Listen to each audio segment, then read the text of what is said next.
其實所謂嘅盤整啊，就係股價向上唔突破雙頂，向下咧唔跌破雙 K 線圖咧係一種雙體嘅形態。點樣確定盤整呢？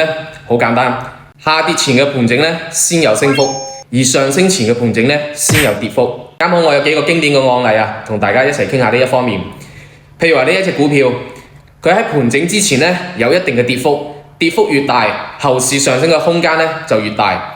股價向下唔可以有效咁樣跌破雙底嘅底線。盤整嘅時間大概喺1到5個月之間。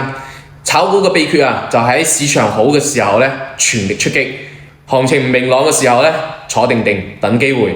炒股其實係一個概率遊戲，同趨勢作對，逆水行舟，你嘅贏面咧就會大打折扣啊！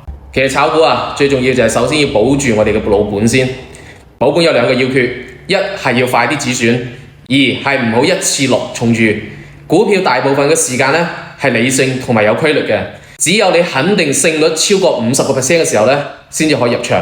而且每一次落注啊，唔好超過本金嘅1成。對於一隻股票啊，我哋要有一個合理嘅心理價位。簡單嚟講啊，就好似我哋釣魚一樣，魚標嘅位置咧就係你預期條魚會咬鈎嘅位置。魚有時候會離魚漂遠啲，有時候會近啲。但係佢咬鈎嘅時候咧，你就應該要及時提竿啦。唔好一見到魚漂喐啊，你就心急收線，亦唔好等太耐，搞到魚嚟都咬晒。過早收線就會錯失大魚，太遲收線咧又會俾魚扯斷你條線。耐心等待魚漂啊，到你預設嘅位置啊先出手，咁樣先可以穩穩咁樣釣到大魚。跟住落嚟就係雙體盤整嘅目的啊，目的其實有2個，一波拉升後嘅高位啊，或者次高位盤整係為咗出貨。第二，一波下跌後嘅低位或者次低位盤整係為咗吸籌建倉。主力做莊啊，無論大莊定係細莊，做莊係需要底倉籌碼嘅。而低位或者次低位嘅橫盤整理啊，實際上就係主力掃貨嘅過程。第三，盤整前嘅結束信號，當股價有效咁樣突破咗雙頂之後啊，再回踩翻雙頂，而且出現陽黑陰，呢個就係盤整結束即將上升嘅信號。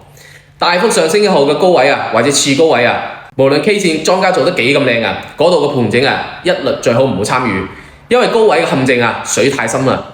大幅下跌後嘅橫盤整理啊，只要股價唔創新低，就可以及實佢後面嘅走勢。一旦有咗賣點啊，就係機會嚟啦。我係 Ben 哥，喺廣東深圳得閒飲茶，惠宇財經點讚。